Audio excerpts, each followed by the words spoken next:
wong yang murtad masuk agama lain, keluar dari Islam karena miskin.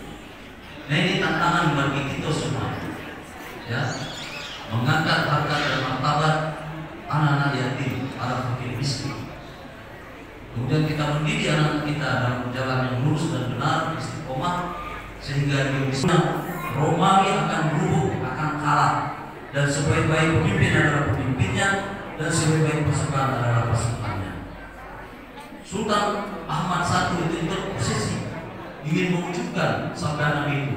Maka setelah hampir 1000 tahun kemudian dia membuat strategi, membuat pasukan menyerang Romawi atau Konstantinopel yang sekarang dirubah namanya menjadi Bizantium dulu ya, Bizantium dirubah menjadi Istanbul. Aslinya itu Konstantinopel. Jadi dengan izin Allah, anak beliau yang namanya Sultan Muhammad Fatih atau Sultan Ahmad II berhasil mengalahkan Romawi yang telah bercokol 1000 tahun.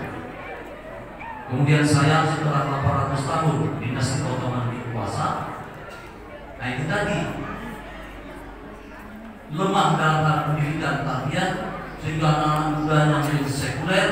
Oleh Yahudi ditaruhlah Kemal Atatürk sebagai presidennya, sebagai pemimpin Turki, dan Turki diseret kepada aliran sekuler, di mana azan dilarang di masjid-masjid, bahasa Arab diganti dengan bahasa Turki dan sebagainya, sehingga Islam mundur kemudian di Turki.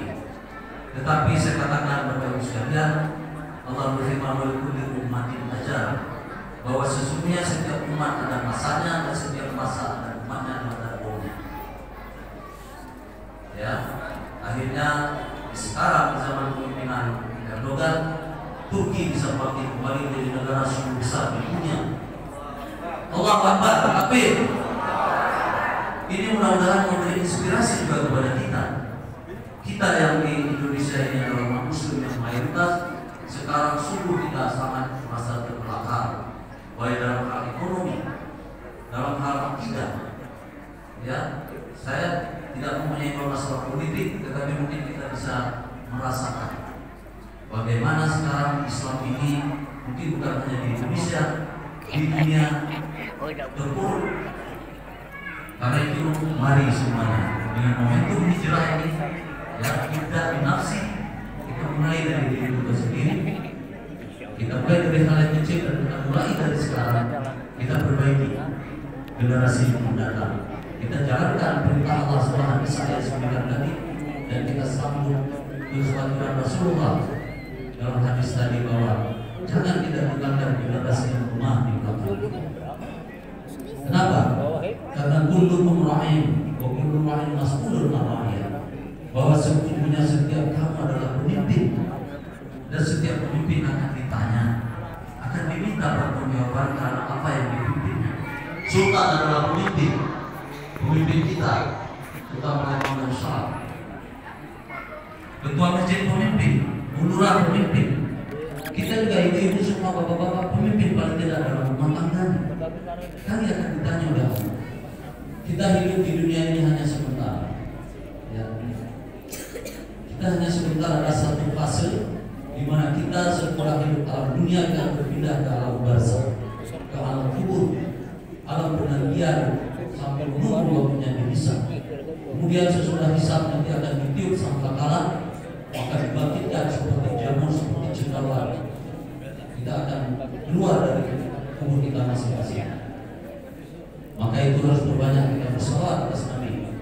Allahumma shalli ala sayyidina Muhammad wa ala ali sayyidina Muhammad. Karena nanti di yaumil mahsyar matahari hanya sekian mil di atas kepala kita.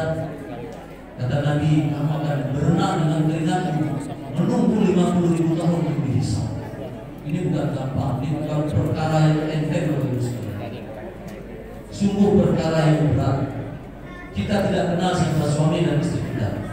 Kita tidak kenal orang tua kita. Suatu ketika Rasulullah menceritakan ini kepada Aisyah.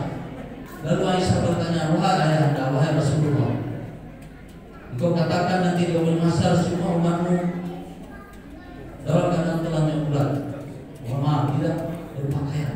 Apakah tidak ada yang malu Kata Nabi Aisyah, waktu itu tiba tidak ada orang peduli lagi dengan orang lain. Masing-masing sibuk dengan dirinya sendiri, nafsi-nafsi. Sibuk merenung apakah cukup bekal yang dibawa untuk akan dihisab. Kita akan diberikan Alkitab, diberikan kitab catatan amal. Maka berbahagialah orang golongan yamin yang menerima catatan amal dengan tangan kanan, dan celakalah golongan shimal, ahli sebelah kiri, yang menerima catatan amal dengan tangan kiri. Lalu kemudian ditimbang amal kita di mizan. Kalau amal kita baik, ya amal kita banyak, insya Allah, maka kita berharap apa yang diperbuat hari ini menjadi satu asbab, ya, dicatat dalam menjadi satu amal kebaikan, menjadi satu amal jariah, ya, baik secara material, memberikan donasi dan sebagainya, menjadi pikiran, sehingga inilah menjadi bekal kita dan kesimpulan kita. Maka dengan asbab itu insya Allah semua kita akan dimasukkan dalam surganya. Amin. Kemudian sesudah nanti ditimbang, maka kita digiring di telaga Kausar, baru diberikan syafaat oleh Rasulullah, baru melewati titian Siratal Mustaqim. Di ujung titian sirat hanya ada dua pilihan, surga atau neraka. Dan di bawah sirat itu neraka yang menyala-nyala. Allah menciptakan 7 tingkat neraka dan 8 tingkat atau 8 level surga. Ini suatu pertanda bahwa insya Allah akan lebih banyak hamba Allah dimasukkan ke dalam surga dibanding di dalam neraka. Itu adalah rahmat dan rahmat Allah. Saya juga ingin mengajak kita semua sedikit merenung peringatan Isra satu Muharram ini tahun baru Hijriah dari perspektif tasawuf atau tauhid. Ya, inilah inti peringatan hari ini. Ada 3 hal. Pertama, man arafa nafsihi faqad arafa rabbahu. Kata ulama tasawuf, barang siapa yang mengenal dirinya, dia akan mengenal Rabbnya. Maka yang pertama adalah kita kenali Allah. Siapa Tuhan kita? Siapa Khalik yang menciptakan kita? Kita ini hamba. Kita dihadirkan, dipilih oleh Allah. Ya, dalam ilmu biologi kita ada dokter mungkin ada di sini. Berjuta-juta sel sperma itu berenang mencapai sel telur atau ovum, hanya satu yang jadi manusia, menjadi al-insan. Artinya kita ini yang hari di dunia sebagai Allah sudah dipilih. Kita adalah manusia pilihan. Dan ini ditegaskan oleh Allah. Untung khairu ummatin ukhrijat linnas ta'muruna bil ma'ruf wa tanhauna 'anil munkar. Kamu adalah umat terbaik di antara manusia yang disuruh untuk menjalankan yang baik dan juga dulu sebelum hadir Rasulullah, umat terbaik adalah Yahudi. Tetapi karena dia melanggar perintah Allah, maka dikutuk oleh Allah. Maka umat Muhammadlah umat terbaik. Kita patut bersyukur dan berbangga, tetapi harus pacak kita wujud. Kita bukan terbaik. Jadi yang pertama adalah saya ulangi, kita kenal Allah. Allah adalah pencipta kita. Ruh dan nyawa kita berada dalam genggamannya. Di dalam surah Zumar Allah sebutkan bahwa sesungguhnya Allah menggenggam nyawa kamu ketika kamu tidur, dan Dia akan lepaskan siapa yang Dia kehendaki, dan Dia akan tahan siapa yang Dia kehendaki. Karena itu sering kita dengar, misalnya kemarin masih ngobrol, masih whatsappan, masih lihat, tiba-tiba besok meninggal si Fulan mendadak, lagi tidur udah bangun lagi, karena memang sudah Allah sebutkan dalam surah Az-Zumar. Karena itu kita harus benar-benar merenung mengetahui siapa kita. Itu adalah hamba Allah. Maka itu tidak boleh sombong. Kita diciptakan Allah dari sifat jasmani yang sangat hina, kemudian dijadikan makhluk yang paling mulia di antara makhluk. Malaikat diciptakan dari nur, tidak diberikan nafsu, hanya diberikan akal. Iblis atau setan diberikan nafsu, tidak diberikan akal. dan kita manusia lengkap diberikan. Allah berikan nafsu syahwat, ya, untuk kita bisa memakmurkan bumi ini, tetapi juga diberikan akal sebagai rem untuk kita baca mengendalikan hawa nafsu.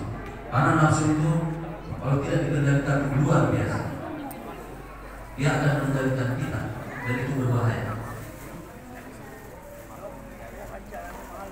Kemudian Bapak Ibu Mas sekalian, masukan serta ibu yang kami hormati, masih ada waktu ya, masih ada waktu. Ini ibu-ibu saya agak tegang, kita agak relate dikit. Ada seorang ustaz bertanya nih, ibu-ibu nak pilih mana kira-kira keluarga yang menjadi contoh?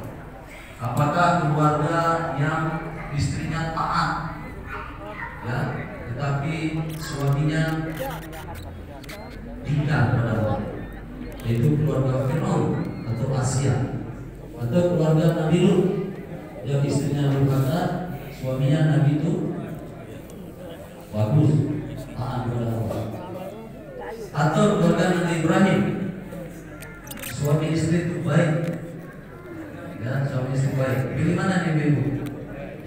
Pasti jawab keluarga Nabi Ibrahim. Teman Ibrahim istrinya dua, baik-baik katanya. Nah.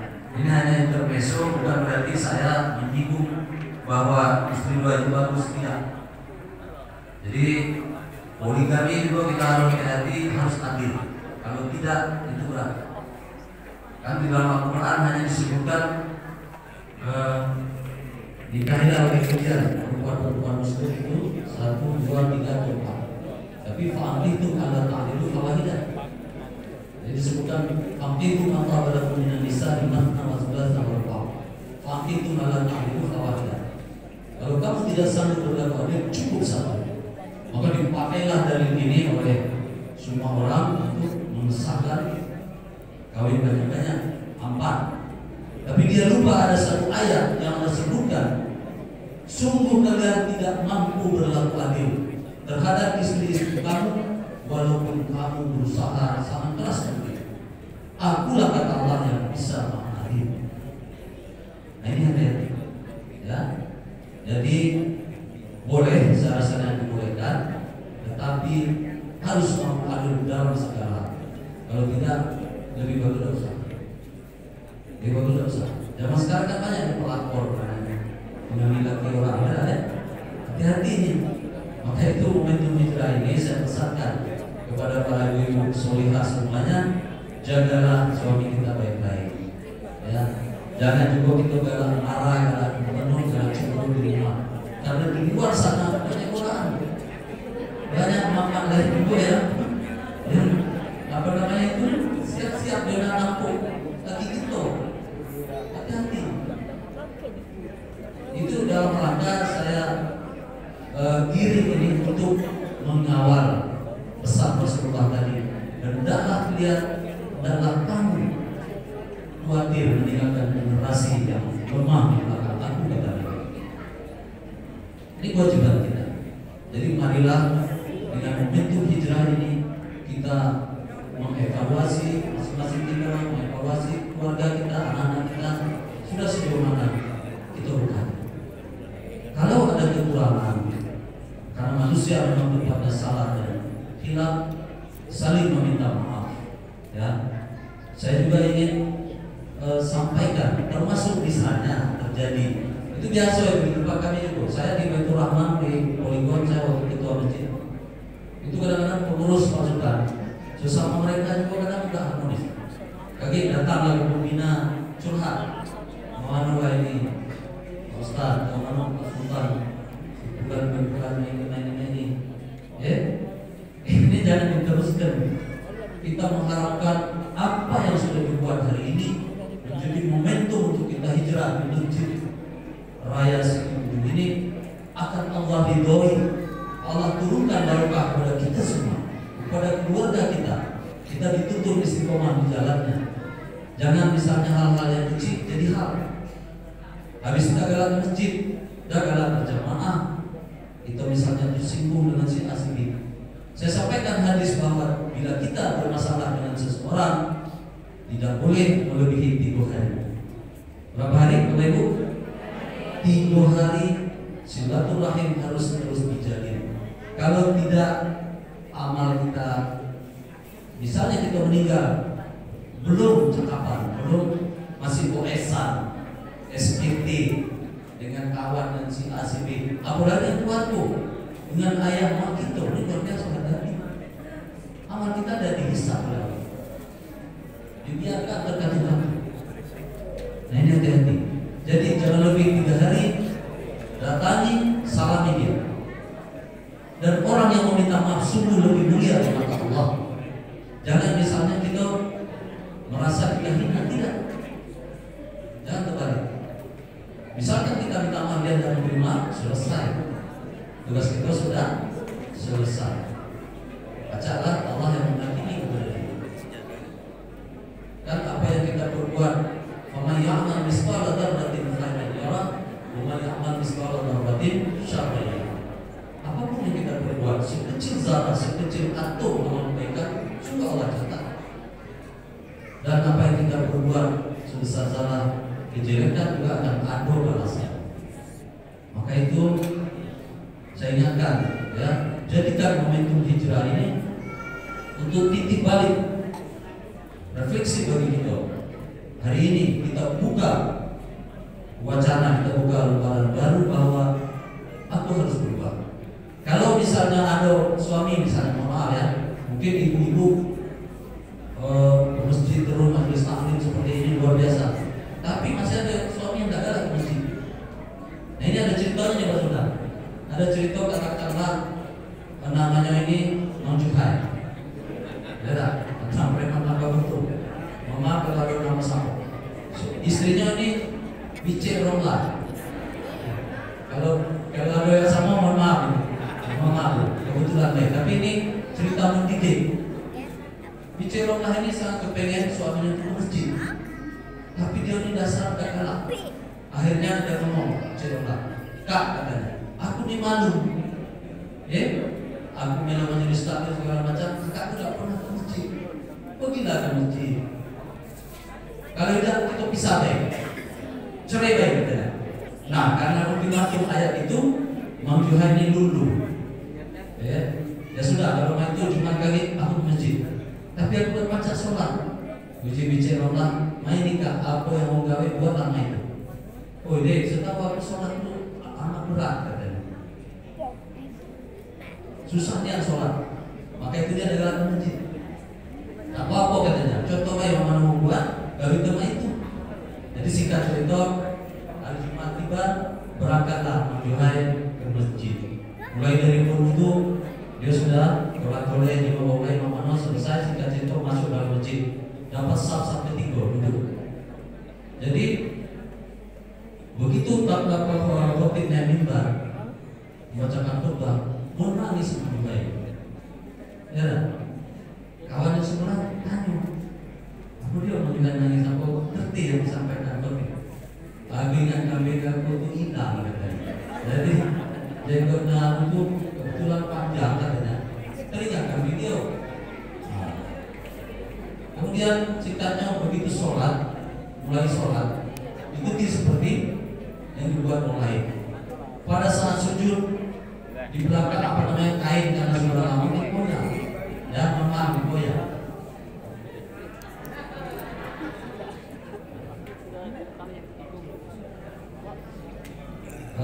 Jadi saya persingkat, akhirnya waktu sujud kain sarung adalah perut yang digoyang ada di belakang itu, yang nakal dijamilnya kalau karung itu. Begitu dijamil terkejut, tendanglah ke belakang Mang Juhai. Maka yang di belakang menjadi bersilah mereka tendang lagi ke Mang Juhai. Akhirnya rusak satu masjid, sholat itu tidak khusyuk lagi. Ini intinya apa? Bahwa dalam beragama kita harus punya ilmu, ya. Kita harus menuntut ilmu, harus tahu ibadah itu. Jangan sampai juga kita melakukan ibadah ucap-ucap atau bersih-bersih lainnya yang bagus, tetapi sesudah peristiwa itu kemungkinan Mang Juhai ditaubat, dia rutin datang ke masjid. Jadi saya pikir mengingat waktu, ya kita kami ada hal-hal lain yang kita lihat dan kita kerjakan. Mungkin sebagai kesimpulan bahwa ada 3 hal tadi yang saya ingatkan untuk mendidik generasi muda kita. Hati-hati dengan food, fun, dan fashion. Kemudian kita harus mengetahui siapa kita baru datang dari Allah, dan hadirkan Allah dalam setiap aktivitas kita. Ya, mulai dari kita bangun tidur, kita bacakan doa alhamdulillahilladzi ahyana ba'da ma amatana wa ilaihi nusyur, sampai tidur lagi kita selalu menyertakan Allah setiap aktivitas. Insyaallah kalau itu kita laksanakan dengan momentum hijrah ini, kita berubah. Kalau selama ini misalnya masih jarang ke masjid, kita akan sering-sering ke masjid, sering banyak mengikuti majelis taklim. Kemudian dengan itu Allah akan meningkatkan harkat dan martabat kita, karena sebagai penutup dalam surah Muhammad ayat 7 Allah janjikan intan surullah yang sukun wa yustabin aqdamakum, bahwa sesungguhnya siapa yang menolong agama Allah, maka Allah pasti akan menolong dia, dan dia akan teguhkan kedudukannya di bumi. Demikian, lebih kurang saya mohon maaf.